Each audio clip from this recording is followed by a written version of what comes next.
जय हिंद दोस्तों, मैं आज आप लोग को रेप्टाइल्स के बारे में बताऊंगा। अरे जूलॉजी का एक बहुत अच्छा पार्ट है जिसमें एक कोशिकीय जीव होते हैं और उसमें बहुकोशिकीय जीव होते हैं।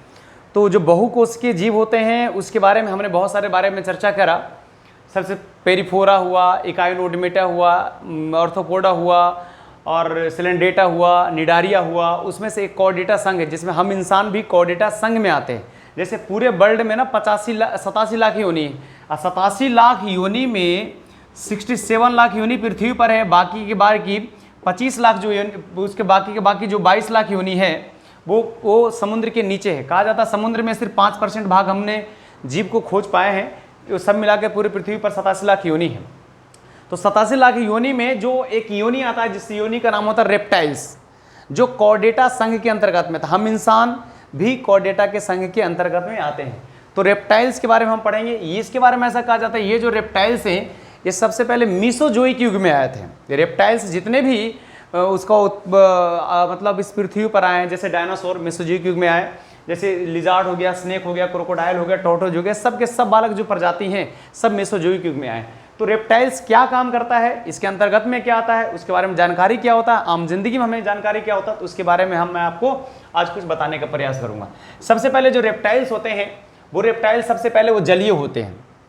जलीय भी होते हैं, कुछ रेप्टाइल्स स्थलीय पर होते हैं। ये सबसे ज़्यादा वाला टेरेस्ट्रियल पर होते हैं जो स्थल पर रेंगने का काम करते हैं। जैसे लिजार्ड हो गया, स्नेक हो गया, क्रोकोडाइल हो गया, टॉर्टोइज हो गया। और ऐसा नहीं कि स्नेक पानी में नहीं रहता, स्नेक पानी में भी रहता है, क्रोकोडाइल पानी में भी रहता है, टॉर्टोइज तो पानी में ही रहता है। तो टेरेस्ट्रियल भी खा सकते हैं इसे और जलीय विभाग भी जलीय से भी खा सकते हैं। और जो रेप्टाइल्स होते हैं ये रेंगने का भी काम करते हैं, रेंगने का काम करते हैं। जैसे लिजार्ड भी रेंगते हैं, ऊपर रेंगते हैं, स्नेक भी रेंगते हैं, क्रोकोडाइल भी रेंगते हैं, टॉर्टोइज भी रेंगते हैं। सबसे बड़ी चीज़ है तो वाटर रेसिस्टेंस का काम करते हैं। वाटर रेसिस्टेंस का मतलब हो गया कि वो पानी को अपने शरीर के अंदर जाने नहीं देते हैं। ये सबसे बड़ी चीज़ होता है वाटर रेसिस्टेंस। और तीसरा होता है बालक, जितने भी रेप्टाइल्स होते हैं सब रेप्टाइल्स में 3 चैम्बर पाया जाता है। जैसे हमारे हार्ट में ना 4 चैम्बर है, इनके जो हार्ट में ना 3 चैम्बर बना रहता है। एकमात्र ऐसा जो क्रोकोडाइल होता है, क्रोकोडाइल के बालक कितने 4 चैम्बर पाए जाते हैं। उसके बाद बोला जाता है कि जितने भी रेप्टाइल्स हैं उन लोगों का ब्लड जो होता है ना वो कोल्ड ब्लडेड होता है। समतापी ब्लड होता है, एक विषमतापी ब्लड होता है। एक कोल्ड ब्लडेड होता है, एक वार्म ब्लडेड होता है। जैसे जितने भी स्तनधारी है, स्तनधारी का मतलब होता है जो इंसान, हम स्तनधारी हुआ, पक्षी हुआ, ये सब बालक वार्म होते हैं।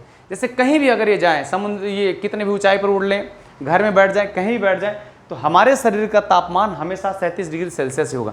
कितना भी ठंड भी आ जाएगा तब पर भी हमारे शरीर का तापमान 37 डिग्री सेल्सियस ही होगा। ठीक उसी तरह पक्षी का जो बालक, वो जो पंख होता है, और जो पंख जो होता है वो पंख भगवान उड़ने के लिए जरूर दिए, लेकिन वो उसके शरीर को कवर करने के लिए दिए, उसको बचाने के लिए दिए। तो ये टेस्ट मतलब किसी भी जगह जाओ, कहीं भी जाओ, तो वो उसका शरीर का तापमान बिल्कुल नहीं बदलता है। उसे हम कहते हैं विषम तापी, इसको बोलते हैं वार्म ब्लडेड। लेकिन ये क्या है, कोल्ड ब्लडेड। कोल्ड ब्लडेड का मतलब क्या होता है, पर्यावरण के हिसाब से उसके शरीर के अंदर जो खून होता है वो उसके रूप में ढालता है। जैसे रेप्टाइल्स हो गया, एम्फीबियंस हो गया, फिश हो गया, फ्रॉग हो गया, शार्क हो गया, स्नेक हो गया, जितने भी सारे कीट आते हैं। इसमें स्नेक वाला जो क्वेश्चन होना एमपी पुलिस 2017 का पेपर का क्वेश्चन का बना हुआ है। स्नेक निम्नलिखित में से कौन सा प्राणी जो कोल्ड ब्लडेड के अंतर्गत में आते हैं, स्नेक आते हैं। मतलब कि अगर वातावरण गर्म हुआ तो इसका खून भी धीरे धीरे गर्म होता जाएगा। अगर वातावरण ठंडा हुआ तो इसका खून भी धीरे धीरे क्या होता जाएगा, ठंडा होता जाएगा। उसे हम कोल्ड ब्लडेड कहते हैं। मतलब पर्यावरण के हिसाब से बालक अपने आप को ढालता है, उसे कोल्ड ब्लडेड। जैसे लिजार्ड कोल्ड ब्लडेड हो, स्नेक कोल्ड ब्लडेड हो गया। और आपका वार्म जो गर्म खून कहते हैं, ये गर्म खून, ये ठंडा खून है। ये सबसे बड़ी चीज होता है ओविपोरस होता है। ओविपोरस का मतलब होता है वैसे जीव को कहते हैं जो अंडा देने का काम करता है, वो सब ओविपोरस के अंतर्गत में आते हैं। तो वो सब रेप्टाइल्स के अंतर्गत में। लिजार्ड भी अंडा देती है, स्नेक भी अंडा देती है, क्रोकोडाइल भी अंडा देती है, टॉर्टोइज भी बालक क्या करती है, सबके सब अंडा देती है। तो लिजार्ड के बारे में सबसे पहले जानेंगे तो लिजार्ड 7000 इसकी प्रजाति है। और लिजार्ड में ऐसा कहा जाता है कि इसका जो एज होता है 10 से 15 साल के होता है। हमारे भारत में तकरीबन 3200 लिजार्ड पाए जाते हैं। और ऐसा नहीं कि जो लिजार्ड एक लक्ष्मी का प्रतीक भी माना जाता है। जब दिवाली आता है तो लोग लिजार्ड को देखना काफ़ी शुभ मानते हैं कि ताकि लिजार्ड देखो और आपके घर में लक्ष्मी आएगी, धन संपदा सब कुछ आएगी, इसलिए इसको शुभ, लिजार्ड को शुभ मानते हैं। और लेकिन कुछ लोग ऐसे होते हैं लिजार्ड को बिल्कुल जहरीला मानते हैं। ऐसा बिल्कुल नहीं है। 3200 प्रजाति है लिजार्ड का। 3200 प्रजाति में लिजार्ड हमारे भारत में जो लिजार्ड हमारे घरों में रहती है, किचन में रहते हैं, दीवार पर रहते हैं, बाथरूम में रहते हैं, वो लिजार्ड हमें काटने से हमें वो लिजार्ड जहरीले नहीं होते, उनके जो कवर होता है, उनके जो शरीर के ऊपर जो बॉडी होता है वो जहरीले होते हैं। जैसे पानी में गिर गया, दूध में गिर गया या किसी चीज़ में गिर गया, तो गिरने के बाद वो बिल्कुल उस पानी में जहरीला फैला देते हैं, उसको पीने से आपकी मौत हो सकती है। इसके बारे में लिजार्ड ऐसा कुछ कहा जाता है। और ऐसा भी कहा जाता है कि आपके शरीर कपड़ा के ऊपर अगर लिजार्ड गिर गया तो उसे शुभ माना जाता है, कुछ अच्छा का प्रतीक माना जाता है, उसे बुरा नहीं कह सकते हैं। लेकिन पूरे लिजार्ड में से सबसे खतरनाक लिजार्ड, जो सबसे जहरीला लिजार्ड, बिल्कुल हेलोडर्मा है। ये आपके पेपर का क्वेश्चन बना हुआ है, सीजल का पेपर का है कि पूरे लिजार्ड समुदाय में सबसे खतरनाक छिपकली कौन सा है, तो हेलोडर्मा सबसे खरा। पूरे वर्ल्ड में कितने प्रजाति, 7000 प्रजाति। भारत में कितने, 3200 प्रजाति। इसका लाइफ स्पैन कितना होता है, यानी कि 10 से 15 साल इसका जीवन होता है, जिसको बोलते हैं लिजार्ड।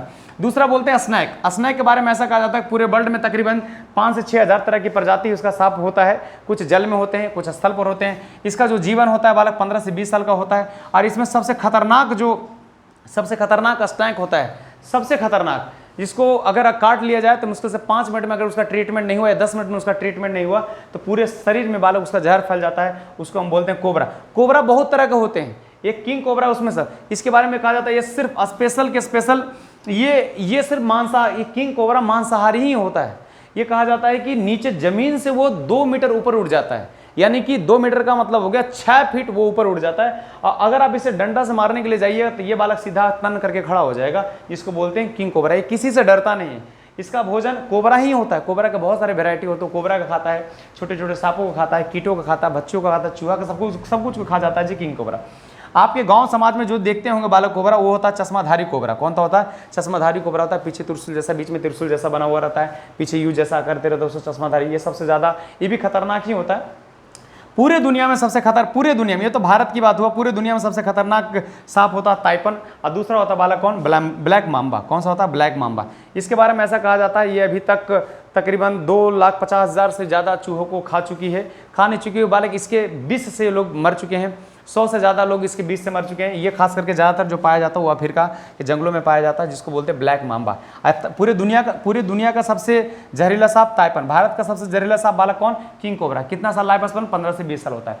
तीसरा होता है टॉर्टोइज। टॉर्टोइज का मतलब हम कह सकते हैं कि जो कछुआ होता है, तो कछुआ का जो मिनिमम एवरेज जो होता है 190-150 साल का होता है। एवरेज कितना तक जी सकते हैं, ऐसे जीने का तो 300 साल तक ही जीता है। तो एक दुनिया का हम पूरे दुनिया में एक सबसे पुराना जो कछुआ है जो मर गया है, जिसका नाम है हनोका कछुआ। ये 226 साल तक जिया था। और अभी जो वर्तमान में जोनाथन, ये पेपर का आया हुआ क्वेश्चन है, कौन है, जोनाथन। जोनाथन को 190 साल हो चुका, 1832 में उसका जन्म हुआ था। और ये अभी जोनाथन जो है, कछुआ जो है, सेंट हेलेना द्वीप पर है। सेंट हेलेना द्वीप कहाँ है, ये जब ये अटलांटिक ओशियन पढ़ोगे, अटलांटिक ओशियन में एक द्वीप है जिसको बोलते हैं सेंट हेलेना द्वीप। ये ब्रिटिश के अंतर्गत में आता है। इसी द्वीप पर इसको रखा गया जोनाथन, जो 190 साल का है। कहा जाता है कि कछुआ एक ऐसा प्रजाति है, घर में इसको पाला भी जाता है, इसको शुभ माना भी जाता है। तो और टॉर्टोइज के बारे में ऐसा कहा जाता है हुआ कि 1 साल तक वह भोजन और पानी के बिना भी ये टॉर्टोइज रह सकता है। इसको लोग ये रह सकता है, ये घास पत्ती शैवाल ये सब खाते हैं टॉर्टोइज। ये शाकाहारी होता है, ये छोटे छोटे कीट को भी कभी कभी खा जाता है टॉर्टोइज। कछुआ बालक भगवान विष्णु का भी एक प्रतीक माना जाता है, इसको आप हल्के में आप नहीं ले सकते। चौथा 5वां जो होता है क्रोकोडाइल। क्रोकोडाइल होता है एक एलिगेटर। एलिगेटर हमेशा यू आकार की आकृति होता है। इसका जो आगे का चेहरा होता है बिल्कुल इस तरह रहेगा, और जो क्रोकोडाइल होता है भी आकृति, उसका आगे बिल्कुल इस तरह रहता है। आगे का भाग अगर पतला हो तो समझ जाना क्रोकोडाइल है, अगर आगे का भाग बिल्कुल बड़ा हो तो समझ जाना वाला वो एलिगेटर है। दूसरी चीज़, इसकी सबसे पूरे वर्ल्ड में 23 प्रजाति होती है। इसका मिनिमम जो एज होता है 70 साल का होता है। इसके खाल के बारे में ऐसा कहा जाता है, क्रोकोडाइल का खाल के बारे में ऐसा कहा जाता है, इसको गोली मारने पर इसके खाल पर कोई खाल पर इस पर असर नहीं पड़ता है। इसके खाल से बहुत सारा चीज़ बनाया जाता है, जूते, घड़ी का फीता बनाया जाता है, सब कुछ। और इसके खाल जो होता है ना वो काइटिन का बना होता है। क्या चीज़ का होता है, काइटिन।